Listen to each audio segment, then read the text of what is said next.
Don't miss Ensemble for These Times' upcoming concert, Mujeres Ahora, on May 9th at the Community Music Center, presented as part of the San Francisco International Arts Festival. For more information, go to www.e4tt.org.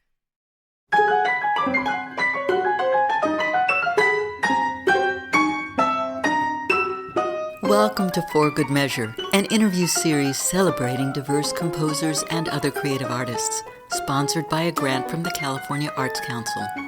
I'm Nanette McGuinness, Artistic Executive Director of Ensemble for These Times. In this week's episode, we continue our conversation with Zanaida Robles, who we spoke to in January 2024. You've been a studio vocalist for film, TV, video games, and you've earned some impressive credits and worked on some very famous properties. Okay, I looked at that list and was quite impressed. Can you tell our listeners what that's been like so that they can experience it vicariously? And do you think that studying and working in LA was an important factor in getting your foot in the door there in the first place? But yeah, let us be flies on the wall here. I think people would be very interested. It's so cool. I'm not gonna lie. It's so cool. It's one of the coolest aspects of my career that I've appreciated. And yes, living and working in LA, I think has been critical to that. Because this is where films are made. There are other places where films are made, but honestly, this is where all the most iconic studios and scoring stages are. There are there are a number of, you saw the credits, but just to walk in there, first of all, it's just, okay, I've already exposed the fact that I'm a music nerd, right? So it's so cool to have a gig where you walk in there, you're going to get paid to sight read. Like, and it's, there's this excitement. It's like, I'm going to read this down so good. Like, it's going to be so good. Like, you get like 2 tries. You get to read through it once. If you make a mistake, you correct the mistake, and then the second time you go, it's got to be perfect. And I'm very fortunate. I can pretty much do that. Some things are more difficult. Obviously, there's some things you have to practice and everything like that. But all these readers, these singers are just aces. They're aces. You're working with the best of the best, and that's always amazing. So you're like in awe of everybody around, right? And then most of the sessions I've been on, it's been just the singers. So the orchestra's not there. They record the orchestra separately, and then the singers sing to a track. And then we sing, in the big studio. But that's really cool because you in many cases the composer is there, and you get the insight from the composer. Like the time when I was working on Minions, and the composer came in and talked about the Minions language and what the different words mean, like the word banana in Minion language is like happiness. Like these little tidbits that you would never think of, and it makes you sing it differently, and it's so fun. It's just really fun, and it's also very taxing, and it can be anywhere from the shortest session I was ever on was maybe like a 30-minute session where I just we'd have sing one cue and it was super easy and you're out. Other sessions, it's like 8 hours of grueling. Wow. And being a singer is very physical. Singers are athletes, so you have to stay in shape. And you have to be ready and prepared to go the long haul in a way, so it's like a football game. You don't know if your team has a huge opponent with a lot of, different things they're going to throw at you. You have to be ready to go. You have to be ready to improvise. You have to be ready to be flexible, and you have to be strong a bit. And you have to be like fresh all the way to the end for the most part. I mean, if you have a good conductor with you, they'll help you and pace it well, Yeah. Anyways, one of the most memorable sessions I ever had was doing the Star Wars session where it was on the second of the new trilogy films, the Rise of Skywalker, I think what it was, and John Williams conducted those cues. Wow. It was a rare occasion where they were capturing the orchestra and the choir at the same time. So, rare for me. I don't know. Maybe this is how John Williams always works. This was the first time I had ever done a John Williams score, and Star Wars. I mean, come on.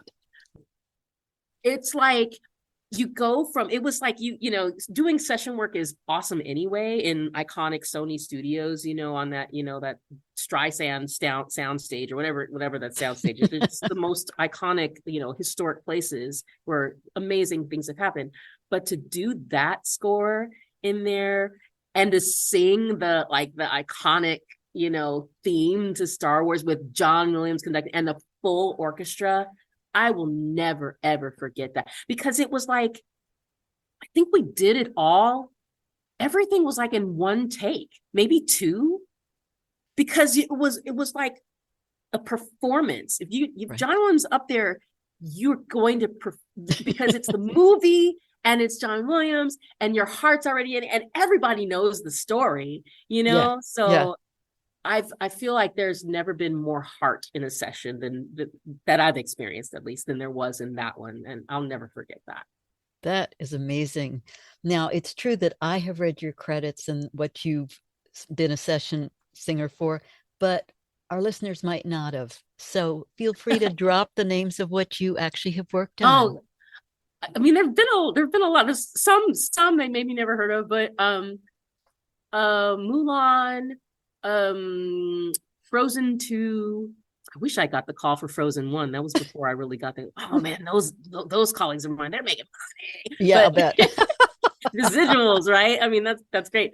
But Frozen, several of the Minions movies, Smallfoot, lots of animated films have vocal scores. So a lot of animated movies. I'm still getting residuals from Tinkerbell, Pirate Fairy, Nice. Creed, I said Star Wars, Star Wars, yeah. Venom. I sang on a video game. I sang on Call of Duty Black Ops. Wow. Game. Wow.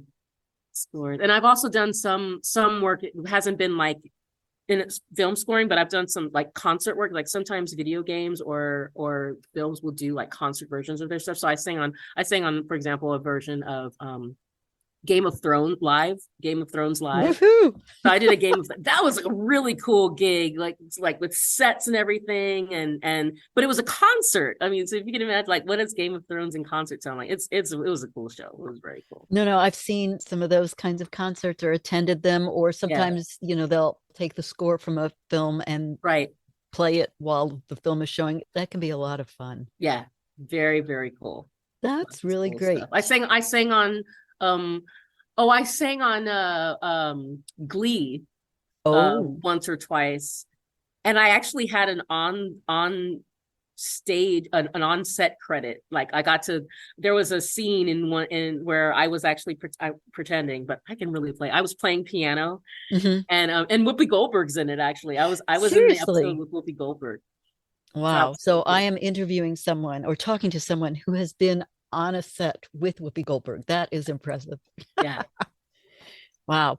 If you have any more stories if you want to share, no, the rest are just like, you know, nerdy story, like not related to film, but I've just been, maybe it's worth, you know, just reemphasizing how important it has been to live here in Southern California. You know, I'm really proud of my town. I love Southern California. I love LA as a place where the arts thrive. It's just a world-class city. And for good reason. The gigs that, you know, that I've had just in different places, besides the film gigs, just the other gigs going, you know, singing in amazing places, singing in our different museums, singing at different, having a gig at an amusement park. You know, I've sung at Disneyland performances. Universal Studios is down the street from where I'm at my school right now. Studio City. I'm in Studio City. Teaching high school, and Universal Studios is down the street, and I've done gigs at Universal Studios. You know, it's just amazing.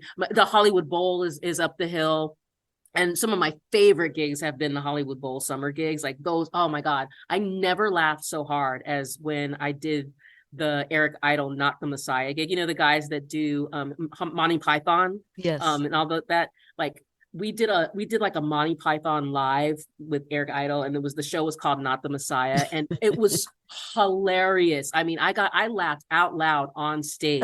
They gave us, during the show, we had to play harmonicas, And we got to take the harmonicas home, like as souvenirs. I have a souvenir harmonica from when I played Nice. at the Hollywood Bowl. It just you can't. Where else are you going to do that? Right. There's nowhere else. Thank you for listening to For Good Measure, and a special thank you to our guest, Zanaida Robles, for joining us today. If you enjoyed this episode, please subscribe to our podcast by clicking on the subscribe button, and support us by sharing it with your friends, posting about it on social media, and leaving us a rating and a review. To learn more about E4TT, our concert season online and in the Bay Area, or to make a tax-deductible donation, please visit us at e4tt.org. This podcast is made possible in part by a grant from the California Arts Council and generous donors like you. For Good Measure is produced by Nanette McGuinness and Ensemble for These Times and designed by Brennan Stokes, with special thanks to co-producer and audio engineer Stephanie M. Neumann. Remember to keep supporting equity in the arts and tune in next week for Good Measure.